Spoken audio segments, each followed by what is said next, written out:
Hi, welcome back to the Trial by Jennifer podcast series. My name is Jennifer Butterfield, your host. And this week's guest is a person who I've been trying to get on the show since its inception, my friend Kevin Jarrett, and also local Austin business owner. Welcome, Kevin.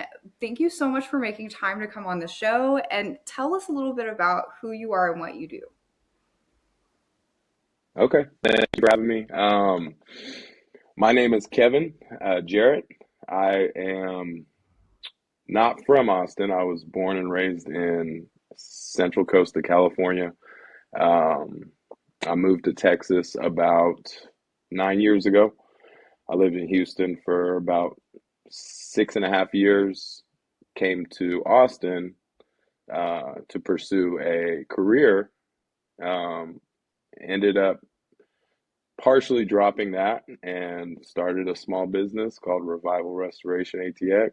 We do exterior cleaning, Christmas light installation, pressure washing, window cleaning, basically anything that has to do with the exterior of commercial or residential business and homes.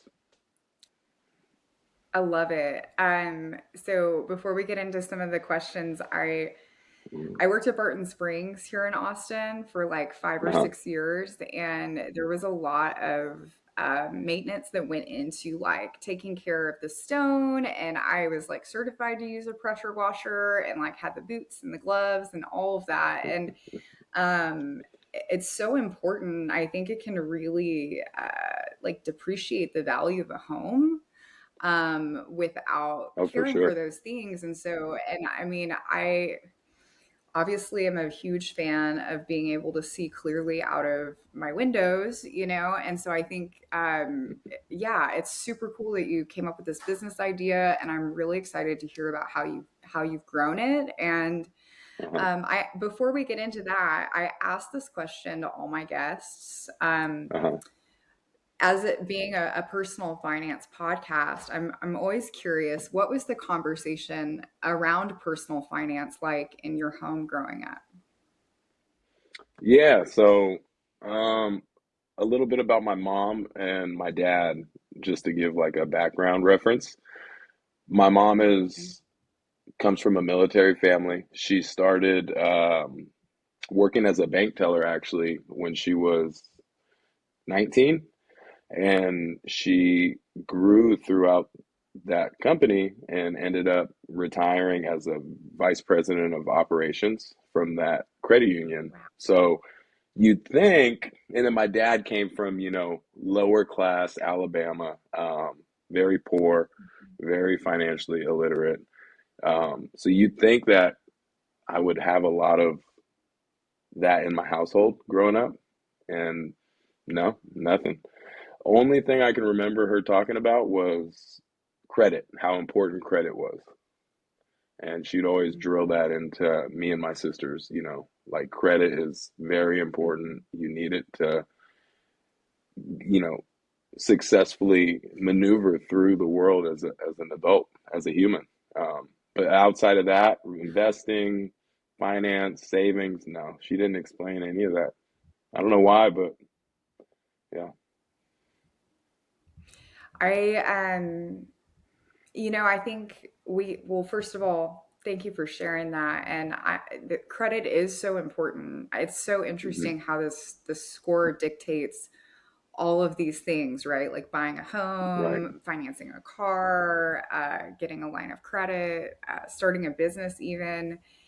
But I Yep. think the way that information is spread today, like the rate in which it is able to transfer from one person to another, like I don't know, I look back on my mom, who is like the youngest of five and had a single parent who was working three jobs. And um like sometimes they didn't have dinner on the table, Right. and I don't think you can really expand into like long-term investments or thinking about retirement when we're living paycheck to paycheck. And I also 100%. think financial literacy was like not part of an education at all, you know? I mean, just recently did the Texas legislature mandate personal finance education in public schools. Um, Did so they really? yeah, I I mean, didn't I know get that. it. Huh. Yeah.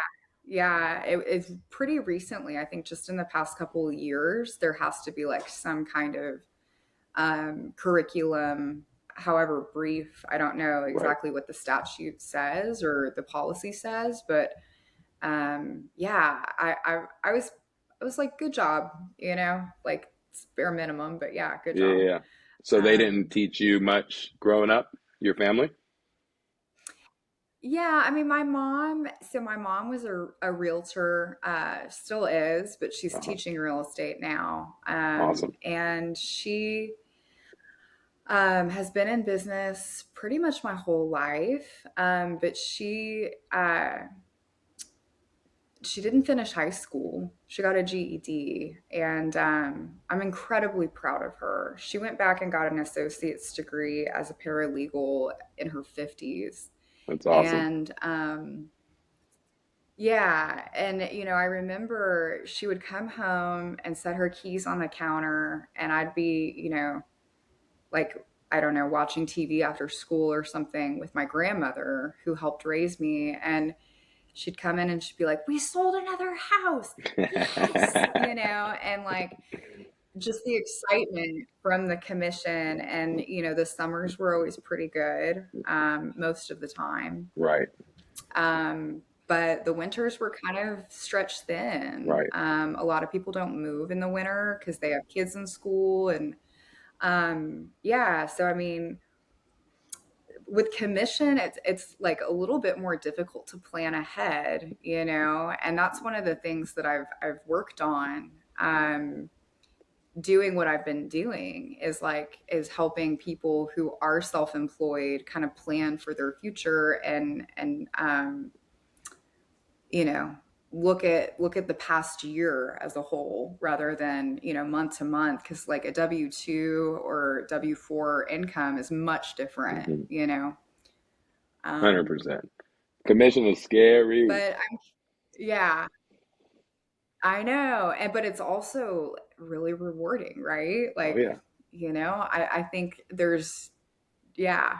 Um which I'm excited to hear about your experience with it as well. And yeah, this is perfect timing. Before we begin on Revival, tell me a little bit about your career in sales that you had mentioned. Yeah, yeah, for sure. So I mean, I'm 33 years old.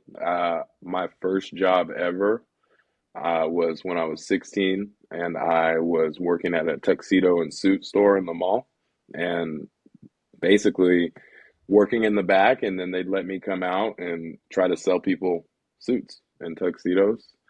Um, I've sold door to door Cool. roofing. I've sold door to door prepaid legal services, all 100% commission. I also, before I started my business, was a financial advisor. Basically, I would sell retirement plans, annuities, index universal life policies, Medicare, Medicaid, and yeah, you keep what you kill. If you don't sell, you don't make any money. There's no responsibility Right. for anybody to pay you a penny. If you're out there and you can't make a sale, you don't get to pay rent. So it's kind of That's right. yeah. So I've been in sales mostly, either sales or the treatment industry, and even in treatment, I was the director of business development for treatment center. So it was kind of a different side of the sales, more networking, but still 100% selling yourself versus selling a product. So yeah, sales my whole life. Yeah,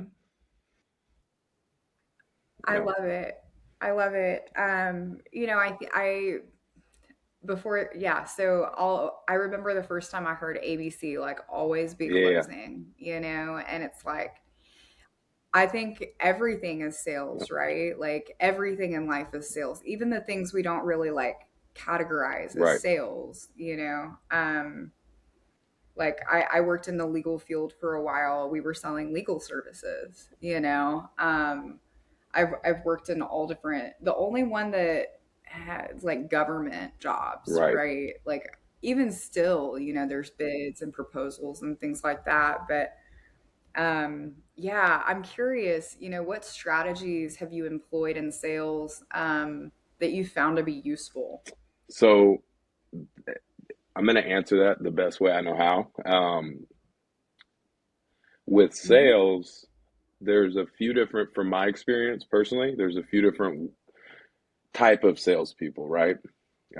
In-person sales, I'm going to refer to, and Hmm. there's very high energy, high intensity, high pressure sales, and there's people who succeed with that, and then there's people like me who I'm more low energy, low pressure, but I'm very, very good at building rapport, Hmm. building a connection with someone, an emotional Hmm. connection in a very short period of time. Um, so I think a lot of people watch all these, you know, what we'll watch these YouTube videos on how to sell. And I think the most important thing about figuring out what works for you is figuring out what kind of salesman or saleswoman you are. Um, for me, I've tried high intensity, high energy sales, Yeah. and it doesn't work for me. Um, for instance, like when I would go door to door selling roofs, there's a few different things we would use, and you call it like the Fuji factors. There's fear of loss, urgency, greed, and uh, indifference. So, like, fear of loss is like, this is a one time deal I'm going to give you right now. And as soon as I walk away from your door, the deal's gone. That works for some people. And I think that and then there's urgency, which is kind of ties into fear of loss. It's like, hey, this is a limited time offer. We're only offering this to your neighborhood. Um, there's keeping up with there's greed, Right. which is like, hey, this is why all your neighbors are getting their roof built with us. And you know, everyone wants to keep up with the Joneses and do what everyone else is doing in their neighborhood. Um, and then there's indifference. So Mm-hmm. indifference would be more like, hey, I don't really care if you buy from me or not. I'm so busy that I could care less. Do you want my services or not? And I think each of those quote unquote sales strategies, I think they work with different people, right? The indifference is going to work more with like Mm-hmm. the old, especially in Texas, you got these old stoic men who are really no nonsense. Like they don't give a, you know, give a crap if you're smiling and, you know, all high energy. They're like, hey, cut to the chase. And those are the people you kind of got to be really just, hey, this is Right. what it is. This is what it isn't. You take it or leave it. I have one step out your door already. And it works for them. And then with women, you want to be more like I had a mentor one time. Uh, he taught me that when you're selling to a woman, you always want to look, and this is going to sound weird, but it works. You look at her lips while she's talking. And with men, you always want to make eye contact. Yeah, Wow. yeah, yeah. It's a little, yeah, yeah, yeah. Interesting. Oh my God. You know, I've actually heard Really? that before. I can't remember exactly where, but yeah, I think there's some kind of like psychological Mm-hmm. element to it of like, because I think it's too intense, like oftentimes with people of opposite sex to be looking right into their eyes when you're like just getting, you know, a pitch Right. going. But I'm like, wow, like that, I mean, that I've never like great Yeah, no, it suggestion. works 100%. Yeah. And it's fun. It's, you know, it's Thank for you for sure. sharing that. And the the thing about sales, especially cold sales, which can suck because everyone hates rejection. Um, Mhm. you turn it into a Yeah. game, really, and you just try different things. I have a buddy named Darwin. He's 7 years younger than me. he grew a multi-million dollar cleaning business in like a year and a half. And I literally, Wow. when I pick his brain, and the way he explains it is like he just treats it like a game. Um, and you can't take it personally when people are rude to you. And I think as humans, we naturally instinctively want to do that. When I'm knocking on someone's door and Right. and they slam the door in my face, if I take that energy to the next door, then I'm not gonna. It's Mhm. just gonna snowball and compound, and it can Right. go on for days and weeks. Totally. So I think Mhm. honestly, anyone getting into business, any kind of business, should go out and knock on doors. Even if they have nothing to sell, create something to sell, and feel that rejection, because it builds calluses in your mind. Um, it- yeah, yeah, for sure. Uh, yeah, like That's even for great. you, like, just Oh my going out there gosh. and it just embarrassing yourself. Hey, my name's Yes. Jennifer. I'm starting a podcast. Here's a card and a link to my podcast. I'd love if you join, or I'd love if you'd listen in. Give us a follow, and you're Oh, gonna get people looking at you like, get off my property. But love it. it builds. Yeah, yeah, I it builds love it. character for sure. Oh my gosh, I feel like I'm already out there embarrassing myself in public on social media. Like, what more? I've had a couple Uh-huh. of haters. Like, I was telling my best friend Allie, our mutual friend, I was like, I'll know I've like started to really get a hold of something when I have my first Yeah. hater, and it happened about a month and a half ago. And it bruised my ego. Like, I did not put out content for a little Right. while. Like, I was struggling to put my face in front of the camera. And I was just like, ooh, not only did it like hurt because there was some truth to it, but it like came from somebody Right. I knew. And I was just like, man, I kind of have a resentment against him now. And like, And we all know. anyway, I think that is, Yeah, we all know though, when I just like, go ahead. Go ahead. yeah, no, I was just gonna say, like, I really appreciate that suggestion because we have to get Yeah. used to rejection. And it's not in our inherent composition to naturally No. welcome that, Oh you no, know? it's horrible. I still hate it to So, this day, and that's why I'm learning more yeah, about delegating. And I think that's key too. love it. Finding people and giving them the opportunity to you got to have the vision, but it was, I had hired some door knockers, um, because I absolutely hate knocking on doors, right? I hate it so much that Yeah. I have these books on Google ads and Facebook ads, and I've learned how to do all like the marketing myself.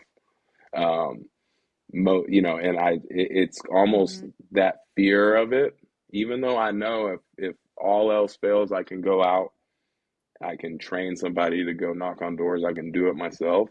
Um, but that fear of not wanting to get the door Mhm. slammed in my face has fueled me to figure out how to Mhm. create business in other ways. Um, and it's working. So, yeah. Totally. Yeah, I saw your ad for Christmas lights like earlier today. I was like, Yeah. yes, Yeah. dude, We're that's just starting that. awesome. Okay, and I feel like yeah, I want to ask you. So, okay, let's pivot. Let's go into Uh, revival and how did you get into this business and like tell me about its okay. inception. So I moved to, this is just a little funny story. You know how they say hindsight's 2020? Like you do things happen, you think they're bad at the Mhm. time, and then ends up being a blessing in disguise. So I was living in Houston. I Mhm. met this girl that lives in Kerrville, who I'd known as an acquaintance, and of course fell in love. Kerrville is 4.5 hours from Houston, but it's only about an hour and 45 minutes from Austin. So I had an opportunity to open up a Yeah. insurance office in Austin, but really my motive was, I don't want to be closer to this girl. And so I moved. Within 2 weeks of Right. moving, she broke up with me. And then I'm stuck in Austin with nobody. I don't know anybody. I'm trying to sell insurance. And I think you would hear me talk about it sometimes in meetings, that I sell insurance, and I just hated it, man. I love the financial literacy and being able to understand how, indexes work and mutual funds and life insurance, how you can grow cash value, all those things. But it just wasn't for me. Hmm. So I called Tommy, who I think you may know, Tommy Fisher. He had just started a pressure washing. You know Tom, are Hmm. you friends with him on Facebook, I think? Yeah. Oh no, I got a message from him that wouldn't quit one time. I was loving it. I was like, Oh let's no, talk yeah. about this. He told me But yeah, yeah, he yeah, told yeah, me I about do. the yeah. Tommy will challenge your beliefs for sure. He's done that to me quite a few times. I was like, I think he was thinking. Anyway. So yeah, he had started a pressure washing company in Houston, and I called him one day, and he's one of my mentors, and I was just like, man, I don't like what I'm doing. I'm miserable. And he was like, look, he's like, I started this company. We did 150,000 first year in business. He's like, I'm not gonna pay you, but if you want to drive out to Houston for a week and come work with me for free, I'll teach you everything I know about the business. And so I took the money I had, drove out there, um, worked for him, busted my butt for a week, as soon as I got back, I invested. I created the LLC. Bunch of fear, bunch of worry. I created the LLC. I bought all the equipment I needed, and then I just started hustling. So I mean, it was it was just it all worked out exactly how it was supposed to. Me moving to Austin. Totally. If all those little things hadn't aligned, I'd still be working selling insurance or working a 9 to 5, and just it just wasn't for me. Like we were talking about earlier, I'm just not a good employee. Hmm. I don't know how to take orders. Hmm. you know, Yeah. Yeah. I get it. I mean, I get it. I mean, I really what I think it says more about you and perhaps me and other people who are not molded for the 9 to 5 is that we actually have quite strong right? leadership skills, and you know that are those are our strengths. And so, I mean, I think also the 9 to 5 Yeah, sucks. yeah. Like it's soul It is sucking, you know? And so it's like when you really have had enough of it, it's like, I'll do whatever I can to make right, this thing work. right. I mean, that's just the way it goes. I'm curious about some of the biggest challenges and obstacles you've faced thus far. And can you kind of walk me in a timeline? So how long ago was that week that you spent with Tommy? And since then, yeah, what are some of the hurdles? Yeah. So that was, I want to say it was the beginning of 2022. So I had reached out at the beginning of last year. I drove out there, worked with him for a week.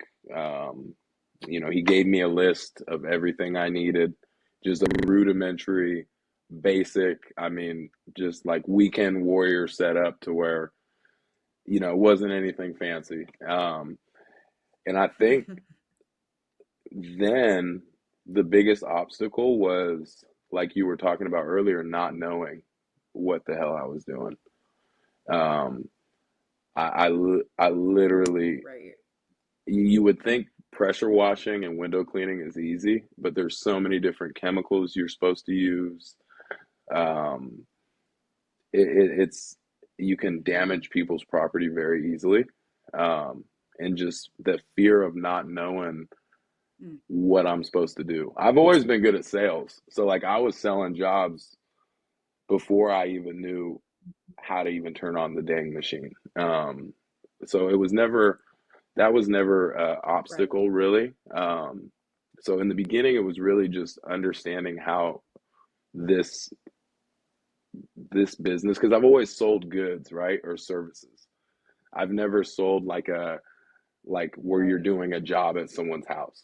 It was more like I'm coming there, I'm selling you insurance, we're signing some paperwork, Right. more like white collar, whereas this is like blue collar. Right. And so I just a ton of research, ton of Mhm. networking with other people on Facebook groups, um, asking questions, humbling myself to ask questions.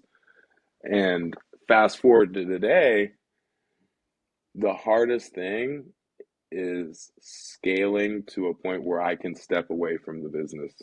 Um, I mean, that's the That's the dream. And dream, you'd think, right? and I, I mean, I had these big, yeah. ideas of, Yep. oh, I'm going to start the business. I'm just going to hire a bunch of people. I know I can get the jobs. I know I can keep them busy. It's not that easy. Um, Finding people who are reliable and trustworthy, um, paying. That's Yeah, the yeah. thing, And the right? amount of, I mean, the cost of doing business, I didn't understand the amount of money that it takes to run a legitimate business when it comes to like insurance. We carry $2 million in Mm. general liability, workers' comp, payroll, all these things you're paying money Wow. for. You know, I thought I was just like, oh, I'll sell the job and put all the money in my pocket, and that's not how it works. So, No, you're a business owner now. thank you. Wow. I'm so proud of you. That's like, I mean, yeah, you're welcome. And I mean, I think too, like, I'm, I have my LLC established, but I'm still Right. filing as a sole proprietor and with my individual tax return.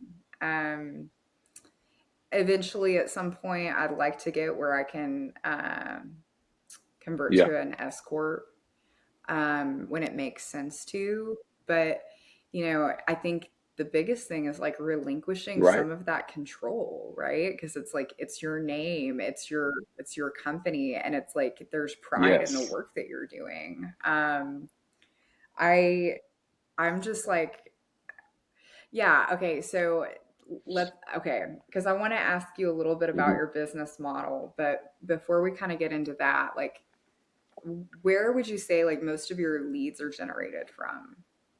I know you mentioned like door to door knocking and things like that, and networking, but I mean, what's like the primary source of So business? we don't really do door to door anymore because of I've built up a pretty good online presence. Um, so I would say if I were to rank the top three lead generation sources, would be number one would be referrals. I'm really, really good at getting referrals. When you build rapport with someone and they like you, um, they will be your biggest salesman or saleswoman. They're going to tell all their friends, all their neighbors. So I get a lot of business. I ran, I think, four estimates today, just all off of, hey, I heard you did my neighbor's house. And it's just like when you just show up to do a job, Mhm. they're going to just pay you like you're there to do a job. So you want to make sure that, like, if I see they have a Cowboys flag in their front yard, I'm going to joke with them about, oh, so you're a Cowgirls fan, and I don't care. I'm not like Mr. Suit and Tie professional. I'm very I try to be personable with the clients Mhm. and make them feel like I'm their friend, which I'm truly trying to be, right? So referrals would be number Mhm. one. Number two would be Facebook ads. We get quite a bit of business from Facebook ads, and then number three would just be organic, um, like SEO. I have over 157 5-star reviews on Google. Um, I think I've only been in business a year and a half, That's and cool. I think I'm like one of the top five rated pressure washing window cleaning companies in Austin when it comes to reviews and online presence. So like when you search pressure washing in Austin, I'm going to be at the top of the list. So I get a lot of calls from there. So I would say referrals is number one, Facebook ads number two, and then organic Google search number three. Yeah, yeah, Yes. Yeah, that's yeah. so cool. People are always wondering like how to optimize their online presence, and it's like I think Oh that's yeah. like a key, right? Is like getting Yep. good reviews that are authentic, and also that it's like, hey, that is rad. Again super proud of you, and I think I'm curious about like the company's purpose. And like the values aligned with the company, and you mentioned your employees, and like can you talk a little bit about some of the really important principles that the company is founded on, and how that plays into the rapport that you're sharing Yeah, about for with your sure. clients. So the I started the business. So I'm in recovery, as you know. I've been sober going almost 3 years this time around, and the company's purpose or vision, I would say, well, I know is I started it so that I can help other young men that are struggling with finding a purpose, how to work hard and gain the skills needed to be a successful man in recovery and in life. Um, I just Brennan, Brennan, one of my old employees, he actually just left and started. He's working in treatment now, but he worked with me for over a year, and I watched that young man grow from a little kid Wow. into a young man. And so that is, I mean, the I donate a small percentage of the company's profits to help people struggling with alcoholism and mental disease. Um, I I think the company's purpose is really just is helping young men that are in early recovery get on their feet. I try to only hire people in recovery, um, women too. It's just I've found that women, you know, I haven't found a woman in recovery that wants to do what we do. Maybe if I hired an admin, that would be good. Hmm. Right. Right. But Right. yeah, the purpose is really just Totally. integrity, Um, honesty, and helping young men in recovery. I'm trying to. The money's cool and great, but I want to be able to leave an impact on young men.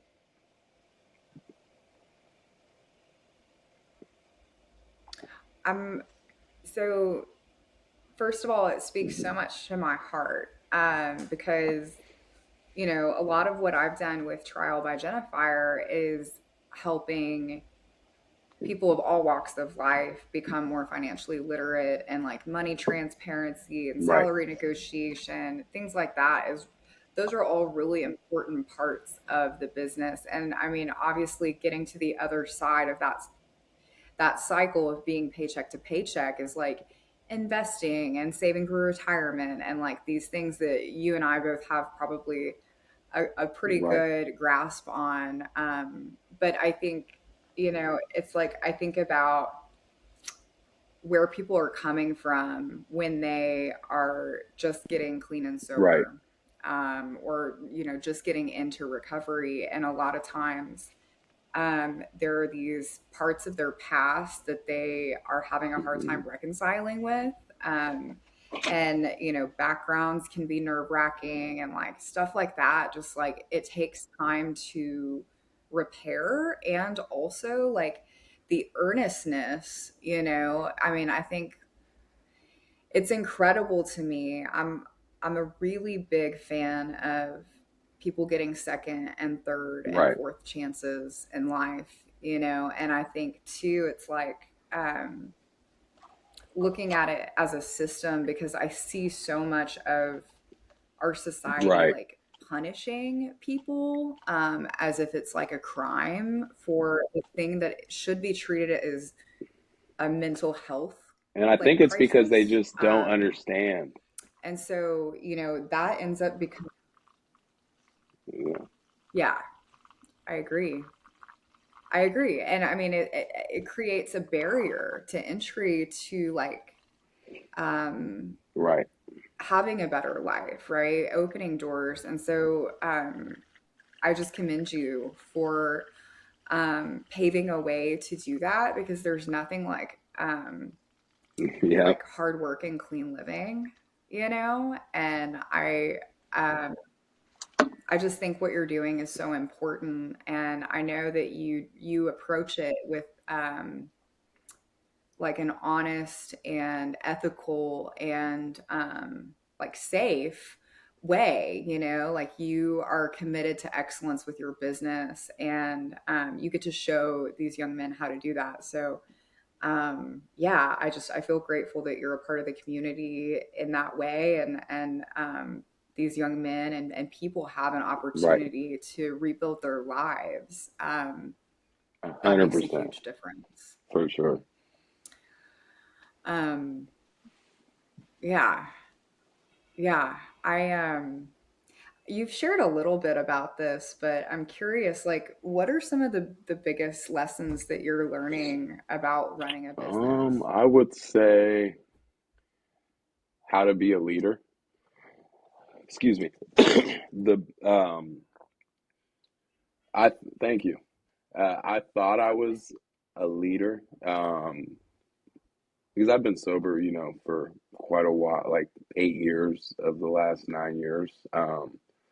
And so I thought I was a leader until I was actually put in this position, or I put myself in this position. And sometimes I can be very impatient and insensitive to other people's needs.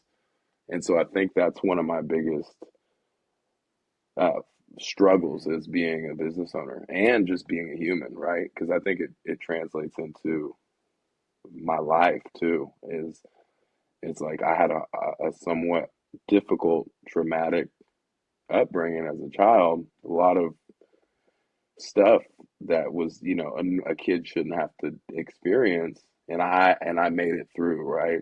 From being homeless and in and out of jail and these things, that now that I'm on this side of life, I expect that people should be able to pull themselves up by their bootstraps like I did. And I forget that I didn't do this myself.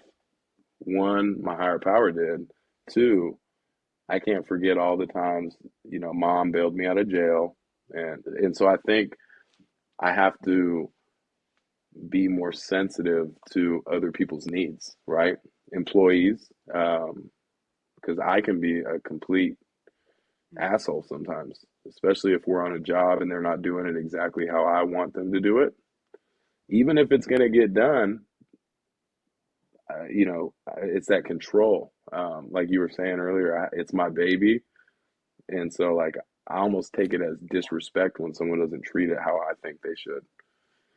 And so I think relinquishing, like you said, man, you hit it on the nail on the head, relinquishing that control. Because if I can be a small business owner for the rest of my life and have to be at every job site and do every sales call, but what is that? I really just own a job.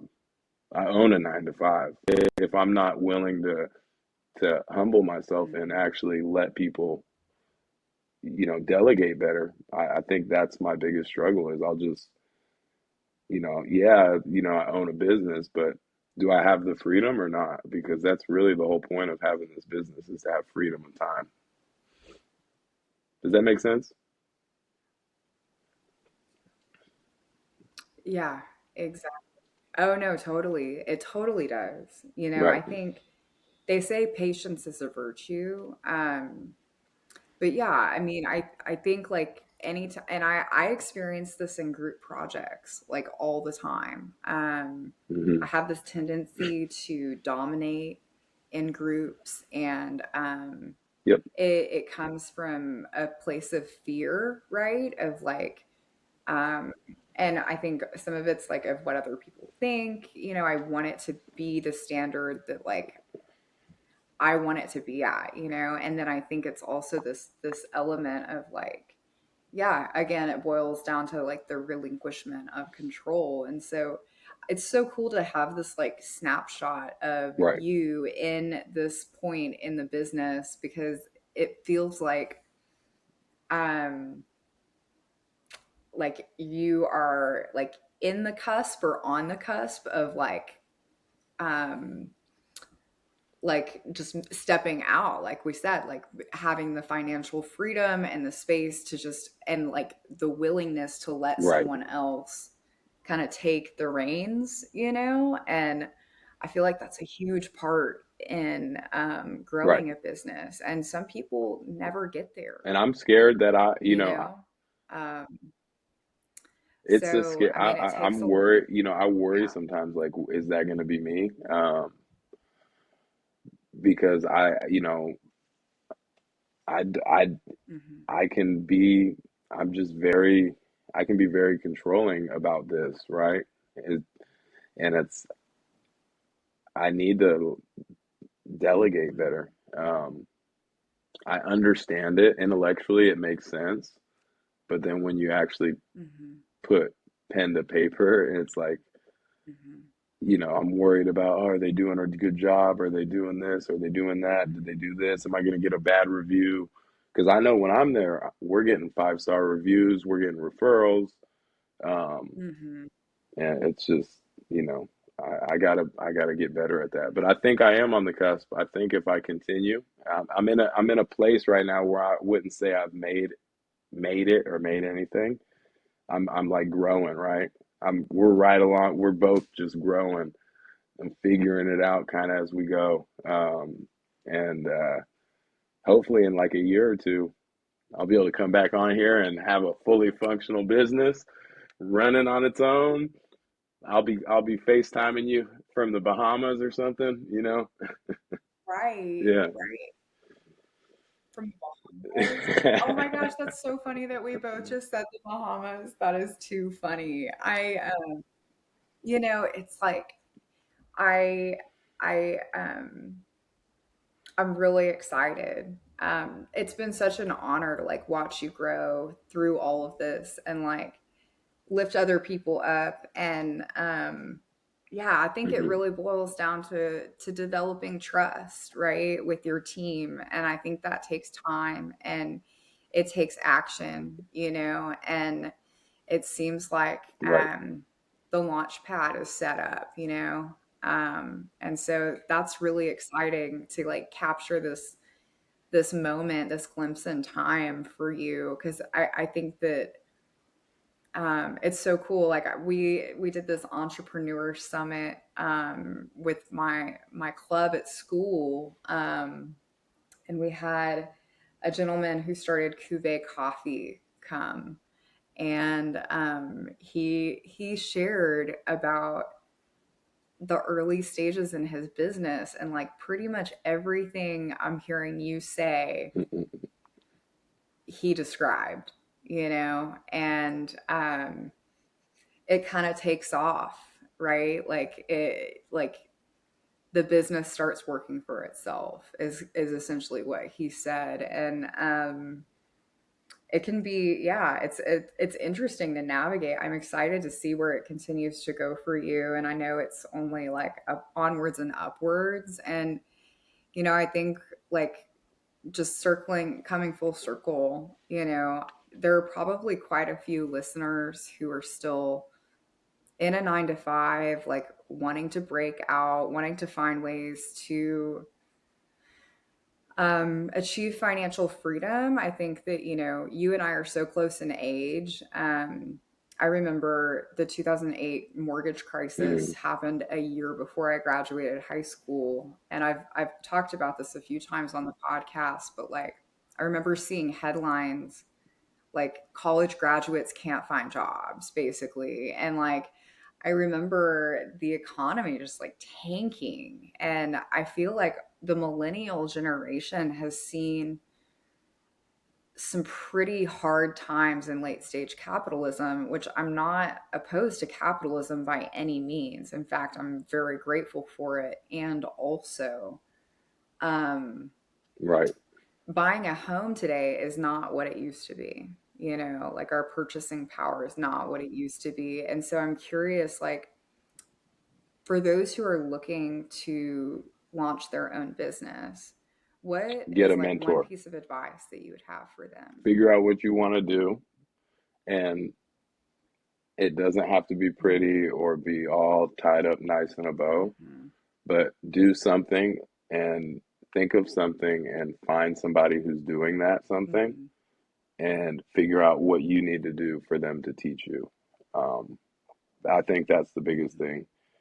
What I do is very, me and my buddy who's also a small business owner in Houston, we joke about it all the time. Like this industry that I'm in is a very low barrier to entry industry. I don't know whether or not I'll be doing this forever. I like the idea also of building it up to a point where I can sell it and starting a new venture. Yeah, because and I'm Right. glad it's almost like you get with these kind of things, very low barrier. You don't need a degree. You just need, maybe $8,000, if that, and some hustle, and and you get to learn how easy it really is to start a business. It's Mhm. not hard. With technology nowadays, and it's really, Mhm. and I had I don't know if you can relate to this, but it's when I was in my 20s and late 20s, I always see business owners and be like, man, it just seemed unattainable. Like something like I had that 9 to 5 worker bee mindset.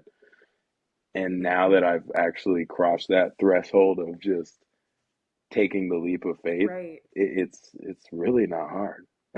It's not. So I would say, Mhm. Yeah. yeah, I would tell someone, I would tell I someone relate that's completely struggling to or it. that wants to get out of a Yeah. 9 to 5 is to find something that they're passionate about, whether it's directly or indirectly.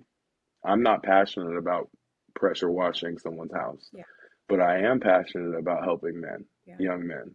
Um, so I would say find something you're passionate about. For you, it's finance. It's something that you really are, very, you want to learn and you want to be able to teach other people. And I think that's going to be the key to your success. So I think anybody else, if they have a passion, just figure out where the money's flowing. I've heard this before on other podcasts. Find out where the money's flowing in that passion industry and figure out how you can stand right in the middle. And you can do that. You find a good mentor and you have some grit and Yeah. determination and understand it's not going to happen overnight. And it literally, you'll wake up one day and be like, what the hell? Mm. So that's what happens. That's what's happening to me, man. It's crazy. Yeah. Wow.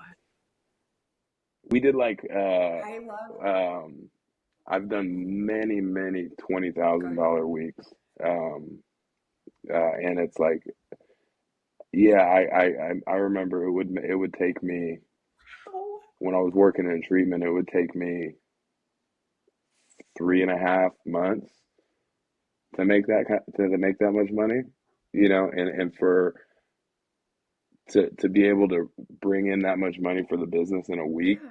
multiple times over, it's freaking weird to me, you know.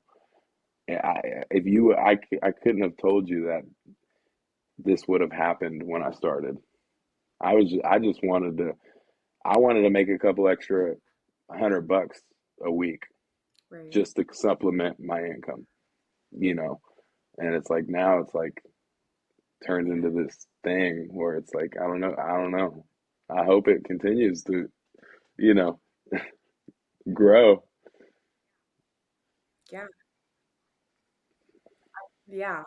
Right. No, I can't see it doing anything else, to be honest. And I just hope that anybody listening has found that just really inspiring. And I Mhm. agree. Like, first of all, the mentor thing, 100%. Find somebody who's doing it and doing it well, and just follow in their footsteps. Get close to them, right? Ask them questions. How did they do it? And then like Right. the consistency, right? And like getting started. Like that's the number one, like just you got to start somewhere, and it's like nobody's business. And I think, to relate to what you were saying, in my 20s, like I would see these business owners, and like it had evolved quite a bit at that point. It had become their thing. But a lot of people don't see things at its inception. Like if you go on Hmm. my Instagram from when I first started, my marketing is like I look at it and I'm like Right, right. tickled. I'll send it to my friends. I'll be like, "Look at this," and like um but you got to start somewhere. Yeah. So I can't thank you enough for coming on the podcast and sharing your experience. Honestly, I feel like this has been one of the most valuable interviews Thank you I've for having done. me. I'm glad I did it. So I thank was you so much. worried or nervous before, but and Yeah. I want to say one other thing, if you don't mind. Um, just so just so people Yeah. understand, No. I was homeless for a year. I was panhandling in 2014 and 2015. I had my credit score was like 398, 400. Um, and I have multiple felonies. I used to think that having felonies would hold me back from being successful in any way. So if anybody else is feeling that same way, I mean, I am proof that you can change from being that hopeless person and actually being like we were talking about before. I was a liability in people's lives before, and I'm more of an asset in people's lives now. I went from my family disowning me to now I'm the financial advisor for the family. I've helped both my sisters with retirement plans. I helped my mom put away some money in an annuity so it continues to get growth and with no loss. My stepdad, I helped him with a index universal life policy for tax-free retirement. Um, and that's if you would have told that Kevin in 2015, 2016, 2017 that that's the man that I'd be today, I would have laughed you out the room. So there's really there's no limit. There's no limit to what you can do, and I think that just trials and tribulations, they just make it to where like the victory and the the the success just is that much more polarizing. You know what I mean? Because I didn't have nothing handed to me. My mom cut me off after 25. Then and it's like the fact that I was able to get it out the mud. It just makes it feel that much better. So that's it.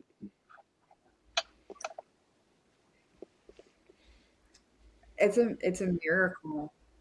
Like I knew some of your Mhm. story, but I mean, when we really like zoom out and you're reflecting on it in the way that you just did, I mean, you are a walking miracle. Um, I'm just I'm really grateful that our paths have crossed, and I hope anybody who's listening has found this to be incredibly inspirational. I know that I've learned a tremendous amount just in like the past hour from interviewing you, but like Right. I don't think anything is quite like experience. And it seems like, I mean, you not only have a wealth of it, but you've been able to sift through it and come out the other side. And Yeah. so, Thank you for having me, thank Jennifer. you for coming on and sharing that with Jennifer. us. Yeah. Yeah. Yeah. I would love for those of you who are tuning in next week, I have Megan Cook, who is a Texas licensed estate planning attorney. And we're going to be talking about some considerations when, starting a family and like becoming newlyweds and the legal concepts that are important there. And so be sure to tune in next Wednesday at 10 a.m. And I hope you all have a great week.